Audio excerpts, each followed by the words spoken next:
Bonjour et bienvenue dans ce webinaire Girlic sur Excel. Excel ultra pratique, les 10 fonctions qui changent la vie au travail. Vous allez voir, les webinaires de Girlic, c'est toujours ultra pratique. Alors là, on est plutôt intermédiaire que débutant. On va revoir quand même pas mal de choses, notamment la syntaxe des formules. Je reparlerai aussi des types de valeurs. Et puis, on va voir les formules qui sont applicables dès maintenant et qui sont vraiment ultra pratiques. Alors, on va être ensemble pendant 3/4 d'heure, 1 heure, je pense.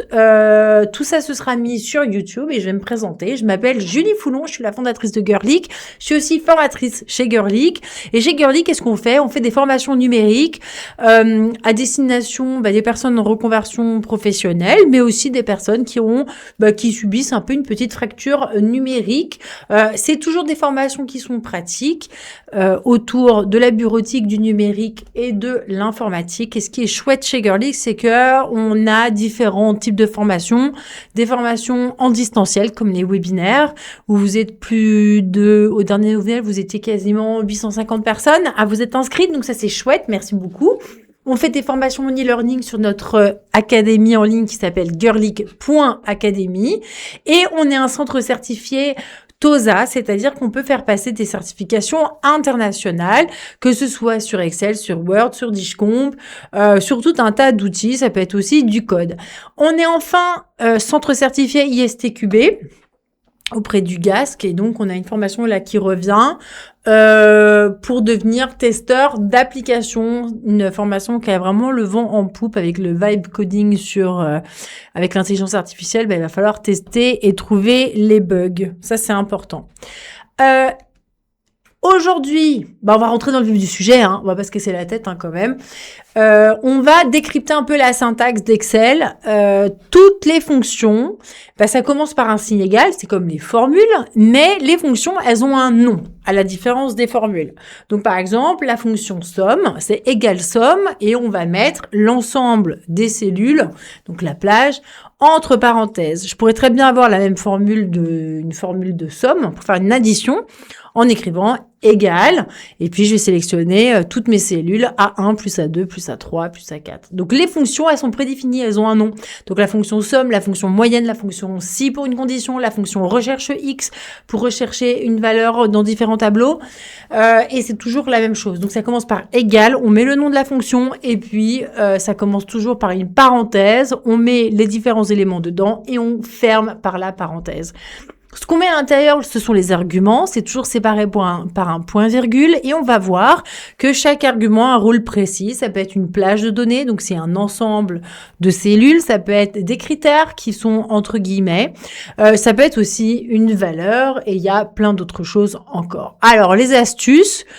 Si vous faites égal le nom de la fonction, donc c'est égal somme par exemple, vous ouvrez la parenthèse. Et là, vous faites CTRL majuscule A sur PC ou commande majuscule A sur Mac, vous aurez tous les arguments de la fonction qui vont s'afficher automatiquement. Donc ça va vous permettre comme ça d'avoir une petite aide, j'ai envie de dire, pour bien vous montrer ce qu'il y a dedans. Pourquoi est-ce que c'est important de maîtriser les fonctions dans Excel? On est 750 millions d'utilisateurs dans le monde. C'est un outil bureautique qui est le plus répandu. Et quand même, si moi je devais en garder un outil, ce serait Excel, parce que c'est vraiment le top du top. Et c'est un outil qui est quand même assez fabuleux, qui nous permet de récolter des données, de les nettoyer. On va voir des fonctions nettoyage de base de données. Et surtout, ça nous permet de visualiser nos datas sous forme de graphiques, sous forme de tableaux, de les comparer et aussi de faire de l'analyse prédictive. Et c'est ça qui est chouette avec Excel. On peut faire tellement de choses et on peut même programmer avec du Visual Basic for Application ou même on peut carrément coder en Python si on a envie et créer tout un tas d'applications. Autant vous dire que celui qui maîtrise Excel en entreprise, il est invirable parce que Excel c'est la vie. Et ça, le truc, c'est un peu le danger. Parfois, on voit en entreprise des gens qui ont qui utilisent Excel et qui vont faire des tableaux, des dashboards, des trucs hyper complexes. Il y a que eux qui savent les utiliser et tout le monde, toute l'entreprise dépend de ces fameux tableaux Excel. Donc, c'est important de savoir et de comprendre, de savoir utiliser Excel.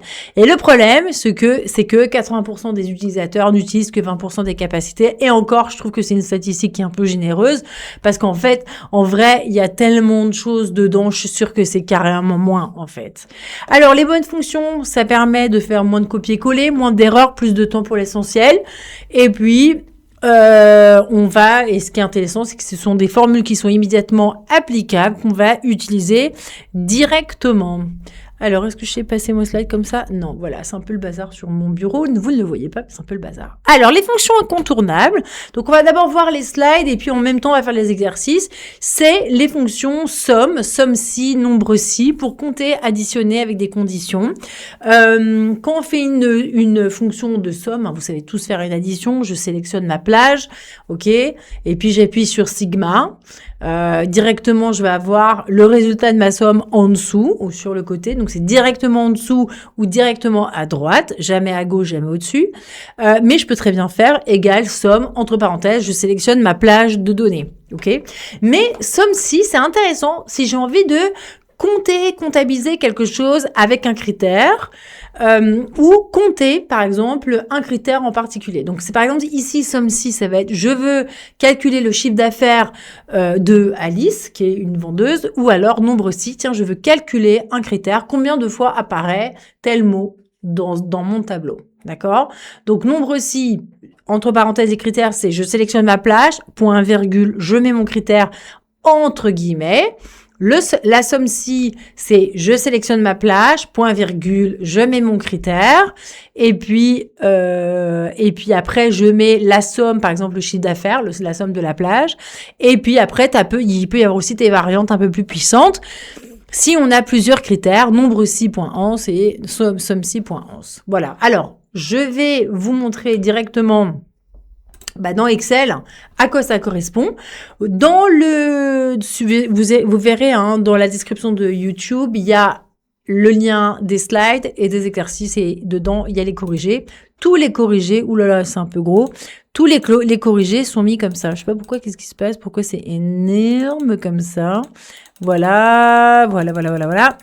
Voilà, mes petits corrigés, ils sont ici. Voilà. Donc, il y a tous les corrigés directement. Donc, il y aura un seul et même fichier. Donc, ici, premier exercice, on va calculer somme-si, nombre-si, somme-si, ans, pour les ensembles. Et là, on vous demande de calculer le chiffre d'affaires total par commercial et on va utiliser somme-si. Alors, on va commencer par Alice. Alors, je vais essayer d'accéder directement à mon clavier, mais comme c'est un peu le bazar là sur mon ordinateur et puis qu'il y a le micro, j'ai pas trop l'habitude. Voilà. Ok. Et on va faire la même chose. Alors, égal, on commence toujours par un égal, somme.si. Alors, il est là. Que vous écriviez en majuscule, en minuscule, c'est un peu la même chose. Ok, donc je sélectionne. Et alors là, on nous dit, qu'est-ce qu'on va faire? On va sélectionner la plage. Alors ici, le premier critère, c'est on va sélectionner le commercial, puisque on veut connaître le chiffre d'affaires de Alice. Je sépare mes critères par un point virgule et je dis que je veux Alice. Ok, et ensuite je remets un point virgule et là je mets la plage qui correspond à mon chiffre d'affaires. Et vous avez vu que je n'ai pas du tout pris les en-têtes. Une fois que j'ai fait ça, je fais égal et on a 83 000. Alors, je vais augmenter un petit peu plus pour que vous puissiez voir. On va faire la même chose ici en bas avec Bob, comme ça vous verrez mieux. Égal, somme-si. J'ouvre ma parenthèse. Je prends mon premier critère parce que je veux le chiffre d'affaires de Bob. Là, j'ai pris un peu trop, voilà. Point virgule, entre guillemets, je prends Bob. Alors évidemment, si vous faites une faute d'orthographe, ça ne marchera pas. Hein, donc dans les critères, il faut que ce soit la bonne orthographe. Et ici, je viens sélectionner mon chiffre d'affaires. Encore une fois, je ferme la parenthèse. Et là, il dit que ça n'a pas fonctionné. Pourquoi ça n'a pas fonctionné? Somme-si, ça c'était bon. Ah oui, ici, c'est mon critère. Il n'a pas pris. Attends, ici, il n'a pas pris. Donc, vous avez vu que là, je modifie directement dans ma barre de cellules. Et donc là, je reprends mon critère. Et là, Bob, il a bien vendu pour 94 000 euros. D'ailleurs, on peut regarder, hein, Bob, il est là.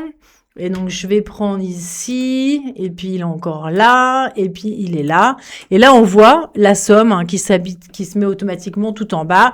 94 000 euros, donc c'est juste. Même chose pour Charlie. Somme, oula, j'ai pas l'habitude de taper sur un clavier comme ça, il est énorme, du coup, c'est un peu galère. Charlie, voilà. Donc, mon critère, c'est Charlie. Et je vais venir prendre mon chiffre d'affaires. Voilà. Je termine toujours par par la parenthèse, sinon ça marche pas.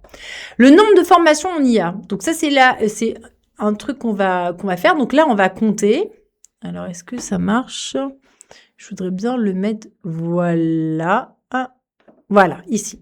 Nombre de formations en IA. Donc là, on va compter un critère. Le critère, ça va être formation IA. Donc, égal nombre.si. OK.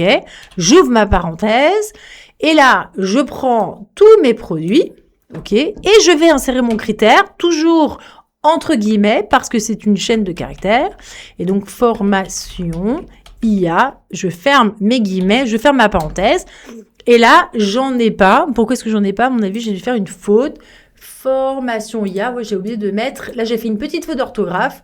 Hop, j'avais oublié un espace. Et là, j'ai bien 4 formations IA vendues. Ensuite, le chiffre d'affaires pour la catégorie Nord. Combien est-ce que j'ai fait de chiffre d'affaires dans la région Nord? Alors, vous me direz, ouais, mais Julie, on peut faire des tableaux croisés dynamiques. Mais là, c'est juste pour vous montrer des exemples de calcul avec des conditions, ça peut être très pratique. Donc, je récupère ma région. Oh, voilà. Point virgule, Nord. Voilà. Et je vais venir récupérer mon chiffre d'affaires qui est là. Bim. Voilà. 73 000. Alors ici, vous voyez, on nous demande le chiffre d'affaires de Alice et en même temps du mois de janvier. Donc, ça veut dire qu'on va faire un ensemble finalement de conditions. Du coup, ce qui va se passer, c'est que on va aller directement chercher, on va tout prendre en fait. Hein. On va commencer par prendre le chiffre d'affaires et puis après on va mettre les différents critères. Donc, je me mets ici, égal, somme, point, si. Et là, vous voyez, il est en dessous là, point 11, comme ça. Donc, je prends je prends d'abord mon chiffre d'affaires, ok, parce qu'on veut prendre, ça l'a pas pris, voilà. On va venir mettre le premier critère. Le premier critère, c'est le prénom, parce qu'on veut Alice, donc toujours séparé d'un point virgule, ok. Et puis, on va venir chercher le deuxième critère au mois de janvier. Et là, vous voyez, je sélectionne bien ma colonne F, janvier, et je vais bien insérer mon critère, mon deuxième critère. Donc là, je répète, on prend d'abord le chiffre d'affaires, puis on prend la plage du premier critère et on dit le critère, là c'est Alice, puis je sélectionne la plage du deuxième critère, et là je dis mon critère c'est le mois de janvier. Enter, et là, Alice, au mois de janvier, elle a vendu pour 12 500 euros. OK? Et enfin, ici, ce qu'on va faire, je vais dézoomer un tout petit peu. Le nombre de ventes qui est supérieur, strictement supérieur à 15 000 euros, et pareil, c'est nombre aussi, hein, si je dis pas de conneries, hein, c'est, voilà, le nombre, point si, voilà, tac. Et alors, on va dire, je prends l'ensemble de ma plage de mon chiffre d'affaires et je vais venir mettre un critère que je mets aussi entre guillemets et je prends les ventes qui sont strictement supérieures à 15 000 euros. Voilà. Et hop, alors là, il y a une petite... À mon avis, j'ai fait une erreur. Je dis oui, je veux corriger. Alors, à mon avis, il y a une petite erreur.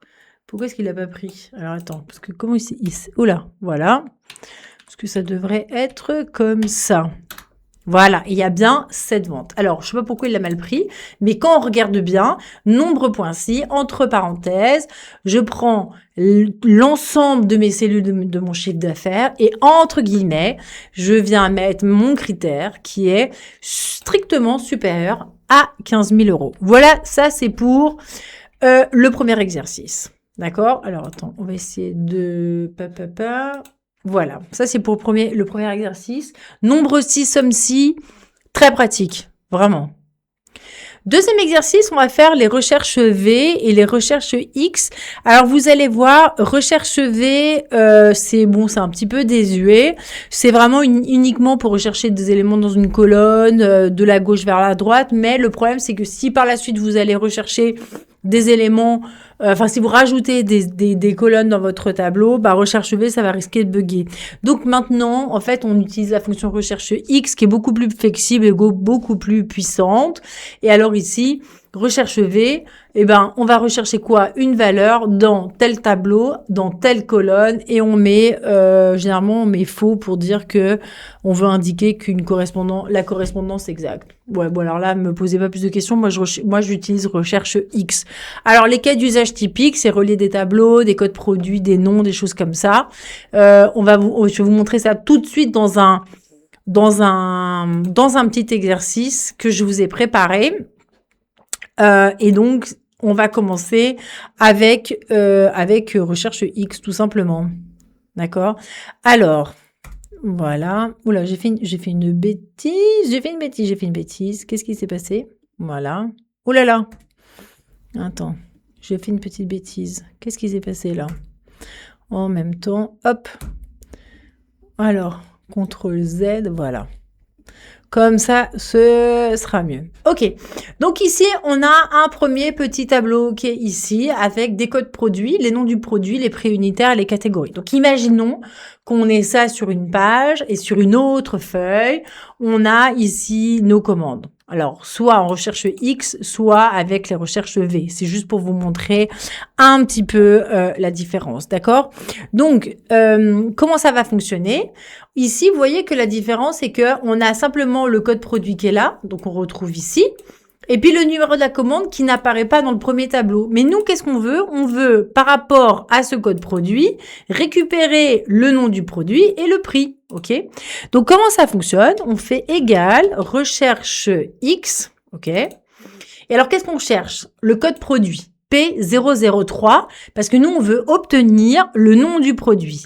Et donc là, on va mettre notre premier critère, on récupère le code produit et on va mettre le nom du produit parce que c'est ce qu'on cherche. Voilà, la plage, hop, je ferme ma parenthèse et là, je vais la voir. Même chose pour le prix, égal recherche X, ici. Donc, qu'est-ce que je recherche? Le code produit P003. En fait, je recherche le prix unitaire du code produit P003. Donc, premier critère, je prends le code produit. Deuxième critère, je prends le produit, le prix unitaire. Et là, je vais l'avoir. Alors, si je tire comme ça ma formule, ici, je vais avoir un truc bizarroïde. C'est normal parce que quand je regarde là, mes plages, elles sont pas bloquées. Donc là, ce qui est important, c'est, vous vous souvenez, c'est de mettre en fait mes plages en valeur absolue, comme ça, ça ne bougera pas. Donc les valeurs absolues, je vais mettre un $, juste avant le B pour figer la colonne B, et puis juste avant le 9 pour figer la colonne 9. Et là, comme ça va bien, je vais pouvoir avoir ma solution directement. Donc pareil, ici, je vais bien figer cet ensemble de cellules et après cet ensemble de cellules en mettant des $ avant le A pour figer la colonne et puis avant le chiffre pour figer la ligne. Et c'est comme ça que on va pouvoir avoir, tac, ici, je vais pouvoir tout mettre et avoir mes réponses. Alors, ça, c'est vraiment la bonne méthode. Franchement, je vous invite à faire ça. Vous pouvez maintenant utiliser une autre manière, c'est la recherche V, mais la recherche V, elle est moins utilisée.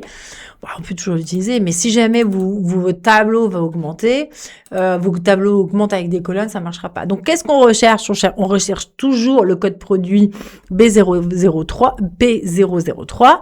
Mais là, ce qu'on va faire, c'est qu'on va sélectionner en fait tout notre tableau. On va vraiment pas se casser la tête et on dit qu'est-ce qu'on recherche ici?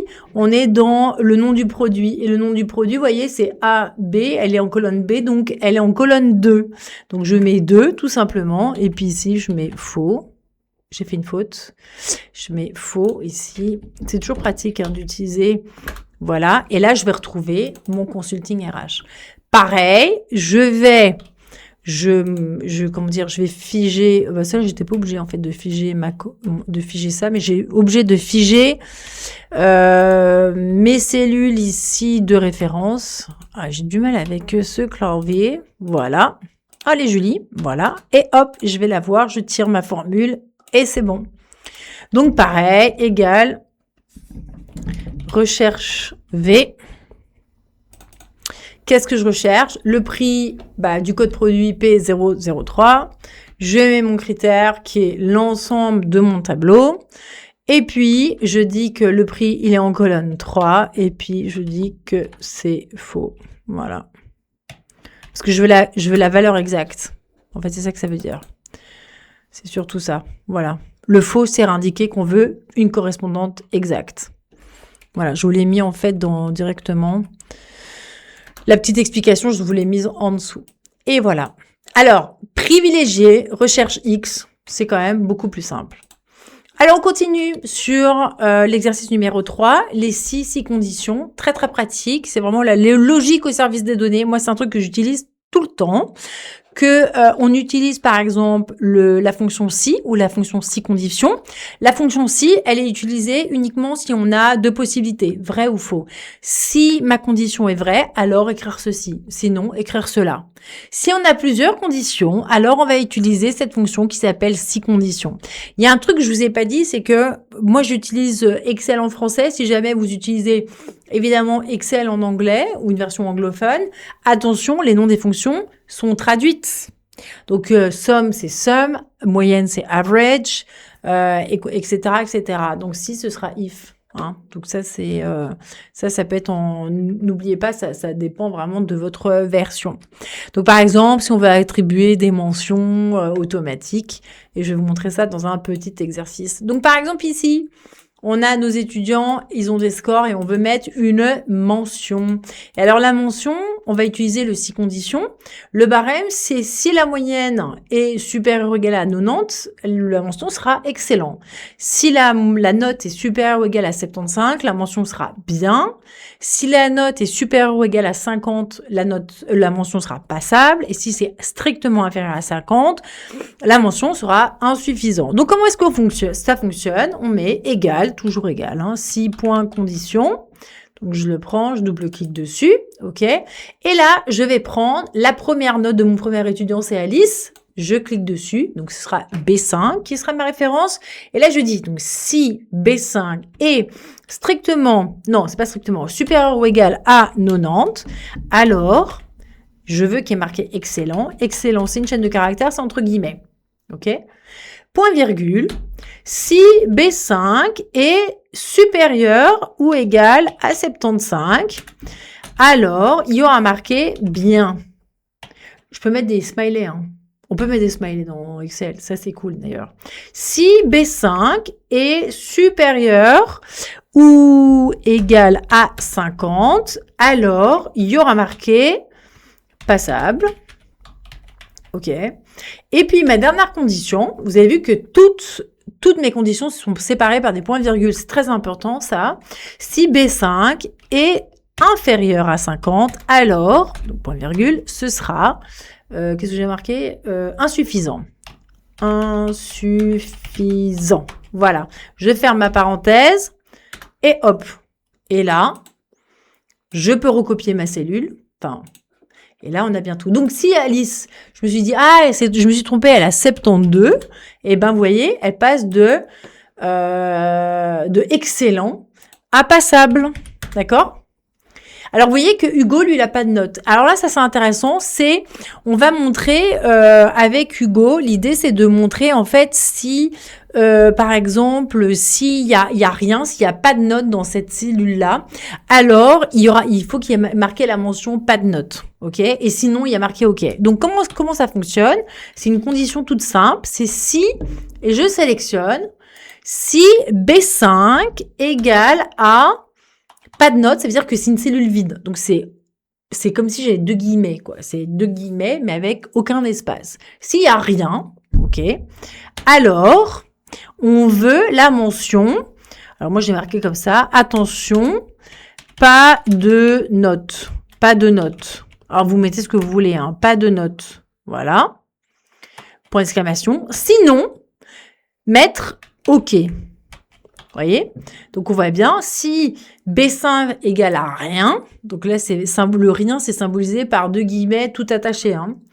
Alors, on va écrire, donc si la condition est vraie, donc s'il n'y a rien, il y aura marqué pas de note, sinon marqué OK. Et donc là, c'est OK, OK, OK. Et hop, vous voyez, attention, pas de note. Et on peut même coupler ça avec une mise en forme conditionnelle en disant, si le texte contient point d'exclamation, pas de note, voilà, remplir avec du rouge. Très bien, voilà. Donc, par exemple, si Alice, en fait, elle a rien, et ben ici, ça va se mettre automatiquement. D'accord? Donc là, je remets une note. Et là, Hugo, je dis, ah tiens, il y a un truc qui s'affiche en rouge et tout, ça va pas. Ah bah attends, il est à 45. Et hop, il y aura et la mention. Et ici, cette colonne, ça va me dire, OK, tout est OK. D'accord? Voilà. Ça, c'est pour les 6 conditions et mise en forme conditionnelle. Maintenant, on va voir le nettoyage de données. Nettoyage de données, mais ultra pratique parce que c'est des fonctions texte. Par exemple, notamment la fonction non propre qui va permettre de mettre en majuscule la première lettre de chaque mot. Donc ça, c'est bien pour normaliser chaque nom, des prénoms, des villes et tout. Nous, par exemple, quand on a des questionnaires qui sont remplis, moi, j'ai envie d'avoir un beau tableau qui soit bien propre, etc. Je vais utiliser ça. Je vais utiliser aussi la fonction supprespace. Ça va supprimer tous les espaces en trop, en début et en fin. En espace et les doubles espaces internes, ça marche pas très bien en fait. Pour les espaces internes, ça va surtout supprimer en début et fin. Et enfin, le substitut, très pratique le substitut pour remplacer toutes les occurrences d'un mot, d'un caractère par un autre. Donc, par exemple, je veux substituer un espace par rien. Je veux substituer un point par un slash. Je veux substituer, par exemple, j'ai un énorme tableau avec des références, mais la structure même de ma référence a changé. Donc, ma référence de base, c'est ABC-001, ABC-002, etc. Mais c'est plus ABC, c'est XYZ. Et ben, je peux substituer ABC par XYZ, par exemple. Et ça, je le fais d'un coup. Je reprends mon tableau. Donc ici, vous voyez, mon nom brut, c'est écrit comme ça. C'est pas du tout normalisé. Donc ici, je vais utiliser la fonction nom propre. Et donc égal nom propre, elle est là. Alors nom propre, j'ai pas terminé. Merci, propre, voilà. Et tout simplement, je vais simplement sélectionner le nom propre qui est là. Voilà. Donc c'est-à-dire la cellule A5. Enter, et vous voyez, Jean Dupont. Bim. Alors, le problème, c'est que vous voyez que Jean Dupont, il a bien mis en G majuscule, D majuscule, mais il y a toujours un petit espace. Et c'est là qu'on va utiliser nom propre et supprespace. Alors, que vous le mettiez nom propre en premier ou supprespace en premier, ça fonctionne de la même manière. Donc, je vais faire égal supprespace. OK. Et là, je vais imbriquer ma fonction nom propre. Vous avez vu comment je l'imbrique? Supprespace, j'ouvre la parenthèse, nom propre, j'ouvre la parenthèse. Je sélectionne ma cellule pour laquelle je veux avoir et tout en majuscule et en même la première lettre du mot en majuscule et en même temps, je veux pas d'espace. Et là, attention, j'avais ouvert une première parenthèse et là une deuxième. Non, j'ai qu'une... Oui, c'est ça. Donc là, j'ai deux parenthèses ouvertes, donc je vais avoir 2 parenthèses fermantes. Voilà. Et là, ça va se mettre correctement. Vous voyez? Alors, sachez que une fois que vous avez fait ça, si vous faites CTRL-C et vous remettez CTRL-V ici, il va y avoir un problème parce que tout est lié, ok? Donc ça marchera pas. Donc ici, ce que vous devrez faire, c'est CTRL-C, CTRL-Z. Et ce que vous devrez faire ici pour écraser ces données, ces noms, c'est clic droit, collage spécial et vous allez prendre uniquement les valeurs. Voilà. Et puis après, toutes les colonnes que vous avez fait de nettoyage, vous pourrez les supprimer. Voilà, ça c'était un truc comme ça, vous savez. Alors, pomme D pour... Oh, qu'est-ce qui s'est passé? Voilà. Voilà. Alors, suprespace et substitut pour les emails. Donc ici, on a des espaces un peu partout et en même temps, on a un substitut. Donc, qu'est-ce qui va se passer? Ici, je vais faire suprespace, ok? Et en même temps, je vais imbriquer un substitut, parce qu'on peut les imbriquer, pas de problème. Et alors, substitut, on va cliquer sur le premier email, et là, on va mettre notre critère. Ici, suprespace, c'est pour supprimer les espaces avant et après, mais moi, je veux aussi supprimer les espaces qui sont à l'intérieur du mail. Parce que, je vais vous montrer, si je mets que suprespace, voilà. Bah, alors ici, pour Jean Dupont, ça fonctionne. Mais là, le problème, c'est qu'ici, vous voyez, Sophie Leroy, il y a encore un espace. Donc, ça marche pas. Donc, ici, je suis obligée de mettre en plus un substitut. Substitut. Ici, voilà. Je sélectionne B5, donc le premier mail, Jean Dupont. Et là, je vais mettre mon caractère. Alors, je veux supprimer un espace. Donc, un espace, il est caractérisé par, c'est un espace. Tout simplement, il est entre guillemets. Et je veux le substituer par rien. Et rien, c'est deux guillemets accrochés. Et hop. Et là, je vais tirer ma formule. Et vous voyez, là, tout s'est mis correctement. Vous voyez la différence? Ici, il y avait des espaces. Et là, il n'y en a plus. Pareil pour les numéros de téléphone. Les numéros de téléphone, on galère beaucoup. Là, on va pouvoir substituer plusieurs choses. Moi, je veux que le format, ce soit 32, machin, donc sans les zéros, sans rien. Quoique, sans les zéros, sans rien. On va substituer. Celui-là, il va nous embêter. On va enlever les plus par rien. On va enlever les espaces et on va mettre les points par rien. Donc, il y a 3 substituts. Donc, on imbrique égal substitut.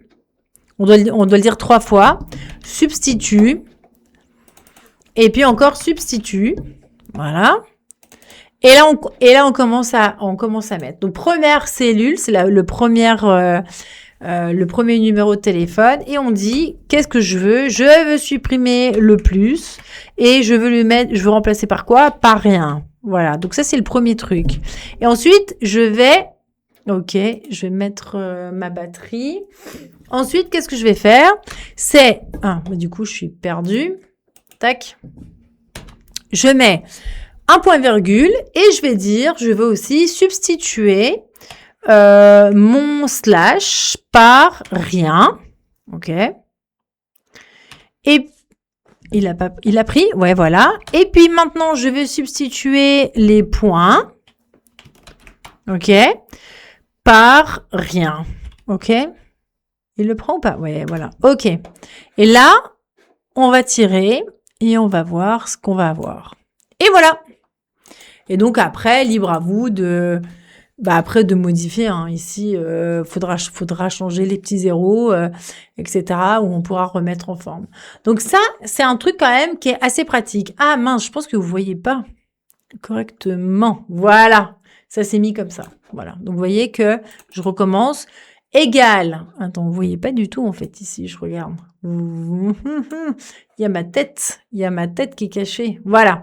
Égal substitut, parce que j'ai 3 choses à substituer. Je sélectionne mon numéro de téléphone, le premier numéro, et dans mon premier critère, qui est ici, je dis, je veux substituer le plus par rien. Le rien, c'est entre guillemets, c'est tout. 2 fois guillemets. Puis, donc je mets une deuxième condition. Donc, je sépare par un point virgule. Je veux substituer le slash par rien. Et enfin, troisième condition, je veux substituer le point par rien. Voilà. Et après, je tire ma formule. OK? Ça, c'était pour cette partie ici. Ensuite, je vais aller chercher le chargeur. Ah, mais non, il est là, le chargeur. Mon chargeur est là. Comme ça, je vais le mettre ici. C'est bon. Ça, c'est les joies de l'enregistrement en direct. J'adore. Le combo gagnant, donc ça c'est ce que je disais tout à l'heure, ça c'est suprespace plus substitut ou le nom propre plus suprespace. Vous pouvez quand même combiner plein de fonctions d'un coup, vous avez vu.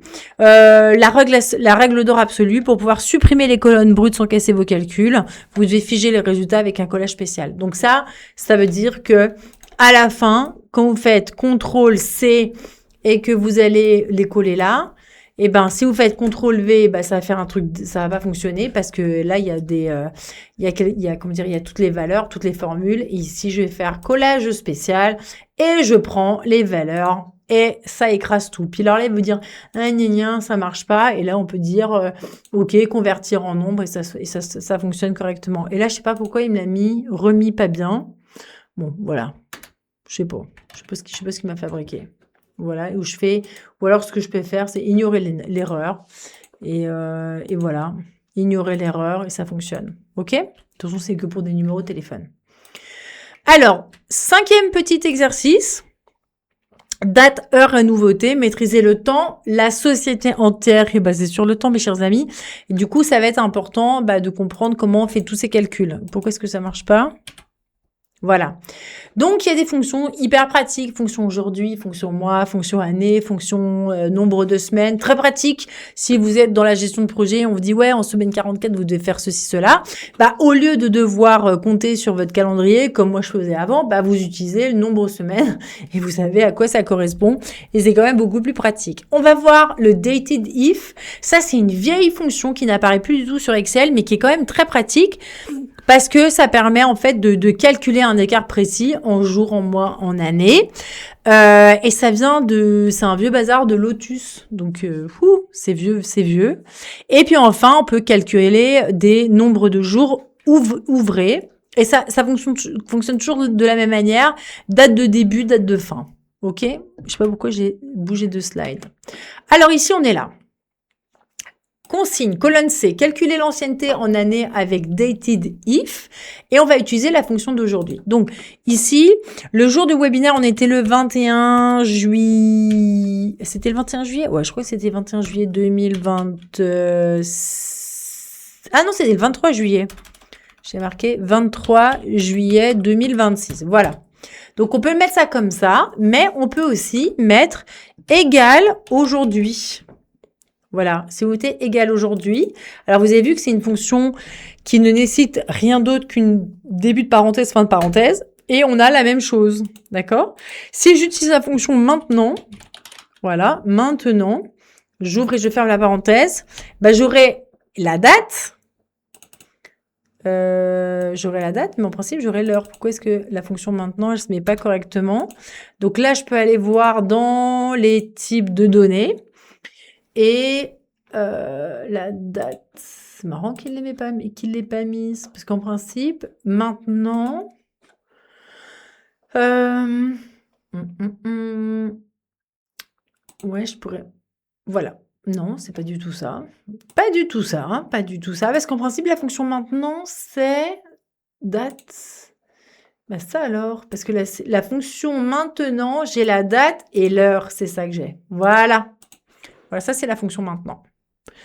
Donc c'est pratique. Donc sachez que aussi, petit rappel, là je suis en train de refaire le replay, il est 15h41. Si ça s'aligne à gauche, l'heure comme ça veut dire que c'est du texte.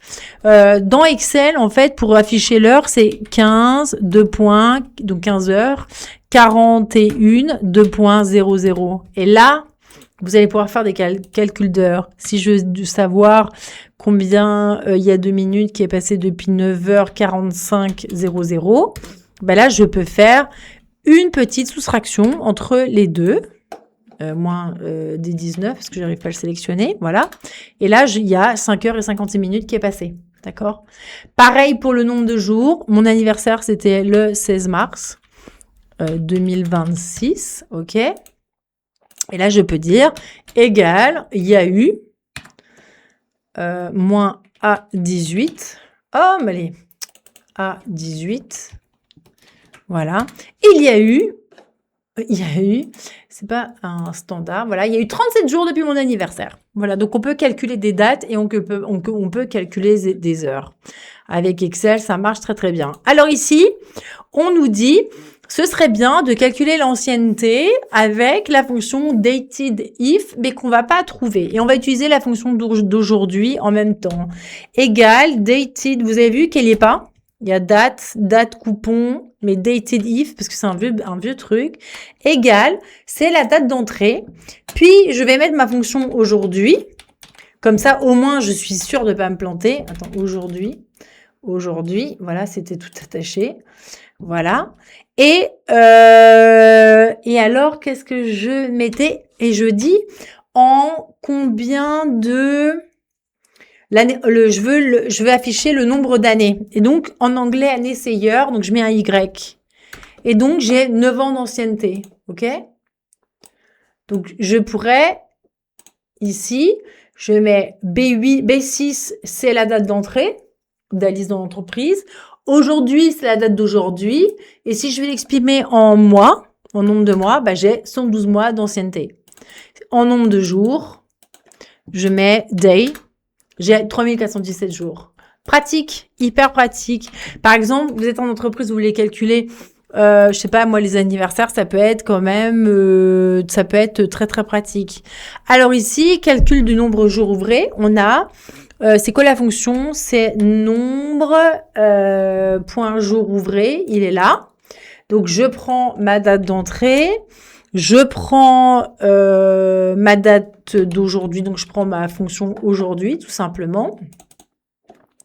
Hop, hop, parce que là, il y avait aujourd'hui, il y a une parenthèse, fin de parenthèse, et ici, il y a un début de parenthèse qu'il faut fermer.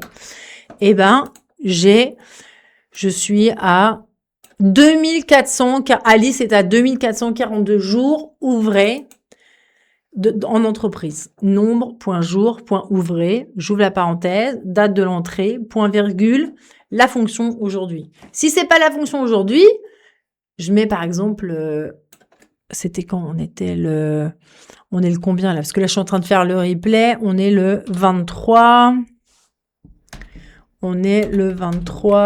juillet 2026. Alors là, ça marche pas. Pourquoi ça marche pas? 23 juillet. Pourquoi ça marche pas? Alors attends, si je mets... Oula! Si je prends ça... Voilà, peut-être que ça marchera. Voilà, ce sera la même chose. Vous voyez? Ça marchera. Voilà. Donc, je vais aller chercher directement ma valeur. Alors, le nombre de jours ouvrés restants, bah ça, c'est la même chose, sauf qu'on prend l'inverse, c'est le nombre point jour ouvré, ok? Et là, je prends combien il me reste, et aujourd'hui, je reprends toujours ma fonction aujourd'hui qui est quand même très pratique. Qu'est-ce que j'ai foutu encore? Voilà. Et puis, je mets mon échéance qui est là en E6, bim. Et il me restera 116 jours jusqu'à ma prochaine échéance. Voilà, tout simplement. Alors ici, on va passer à la dernière type de fonction, la fonction traduction, la fonction image. Ça, c'est vraiment des fonctions super chouettes. Traduire, donc je vais sélectionner le texte à traduire. Je dis la langue d'origine, puis la langue de fin, ok, de traduction. Et puis alors, les images, donc égale image, pour aller rechercher une image, par exemple, sur Internet. Alors, on me demandait si c'était possible de prendre une image sur l'ordinateur, peut-être en intranet, à mon avis, mais sinon, ce sera vraiment, les autres n'auront pas accès. Donc, je vous montre. Où est-ce qu'il est mon truc? Là, voilà. Donc ici, en anglais, je prends égal, traduire. Sachez que sur Google Sheet, vous avez la même chose, c'est Translate. Facile. Je prends mon texte de départ. Je dis que c'est du FR, ok? Et je le veux en anglais, ok, là. Je ferme ma parenthèse et hop, il le fait. Si je le veux ici en, je sais pas quoi, alors traduire, je lui ai dit, tiens, je veux ce texte-là. Donc, il est en français et je le veux en arabe, pourquoi pas. Voilà. Hop, il va se mettre correctement. Pareil, si je le veux dans n'importe quelle langue, ça fonctionne. Égal traduire. Je prends formation. Alors ici, en Belgique, on aime bien le néerlandais. C'est important. Et on va le mettre en NL. Tic. Et voilà. Et puis, on peut continuer la traduction comme ça. Hyper pratique. Alors, pour les images, je vais essayer. La dernière fois, ça n'avait pas fonctionné. Imaginons que je prends un panda. Je vais aller sur Internet, panda. Et ça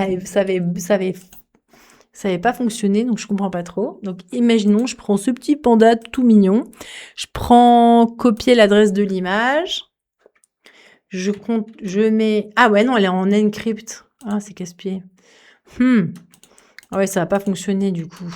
Est-ce que si je prends sur girlic.academy, je vais regarder, parce que j'ai pas une image qui traîne, à moins que je le prenne en droit d'usage. Pourtant, ça devrait être bon. Panda, free. Sous licence. Copier l'adresse de l'image. À mon avis, ça devrait être bon, là. Ah, voilà. Donc ici, admettons. Et ici, je pourrais mettre, donc j'ai mon URL. Ici, je dis image. OK.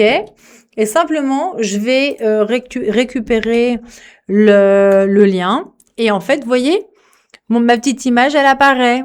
Tchouk. Voilà. Donc ça peut être bien sur un catalogue de produits. Alors ici, les autres images, il faut prendre des images libres de droit, mais bon, si c'est votre catalogue de produits, ça fonctionne.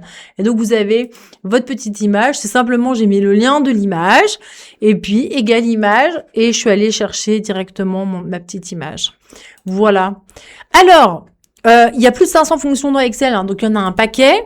Donc ça, c'est quand même assez chouette. Mais aujourd'hui, on a vu quand même pas mal de fonctions. Le nombre si, somme si, les sommes si ensemble, les si conditions, les si. On n'a pas vraiment vu le si erreur. On pourrait très bien l'utiliser. Les si erreurs, si la cellule est vide et tout. Les recherches X, recherche V, privilégier recherche X, supprespace, substitut, nom propre et les combinaisons. Et alors, les dated if, nom de j'ouvre ouvrez, les aujourd'hui, les mois, les années, nombre de semaines. Ah oui, nombre de semaines. Je vous ai pas montré.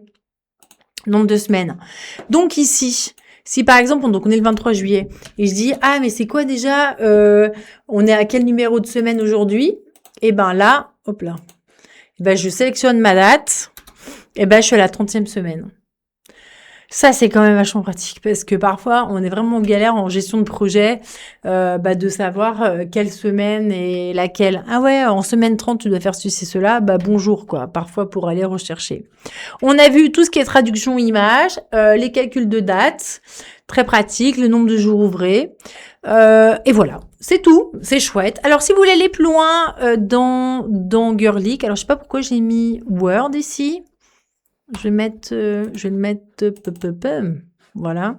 Si vous voulez aller plus loin, on a des formations en Excel avancé. Et ça, c'est sur Girlic. N'hésitez pas à aller voir.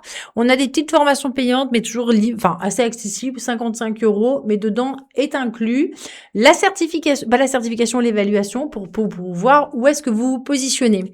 On vend aussi nos certifications TOSA parce qu'on est un centre certifié TOSA. Donc ça, c'est intéressant en entreprise pour montrer à quel point vous êtes autonome, voire même expert en Excel.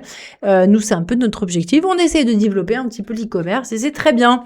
Alors, ici, les prochains webinaires, c'est... j'avais pas du tout mis à jour ici parce que ça, Excel, on vient de le faire. Et Word, ça, vous allez le voir dans un prochain webinaire puisque la formation a eu lieu aujourd'hui. Et aujourd'hui, je faisais que réenregistrer les webinaires parce que ça s'est bien planté. N'hésitez pas à nous laisser un avis, ça nous fait plaisir, c'est important pour nous. D'ailleurs, il y a ma tête dessus, donc je vais quitter comme ça, voilà, comme ça vous voyez bien. Surtout, n'hésitez pas à nous laisser un avis, scannez-le, dites-nous si ça vous a plu, c'est vraiment chouette, ça nous aide pour le référencement notamment. Si vous avez des questions, vous contactez Julie@girlic.academy et Chapman va vous envoyer le replay dès maintenant que je vais mettre sur YouTube. Vous aurez aussi les exercices. N'hésitez pas, hein, posez des questions. Chapman répond. Elle est vraiment super chouette, même si elle a bugué un peu ce matin. Mais voilà, on est là pour ça, pour vous aider. Et nous, ça nous fait plaisir. Voilà. Passez une bonne journée, un bon week-end de bonnes vacances. On est là tout l'été ensemble pour se former et c'est très chouette. Voilà. À bientôt les amis.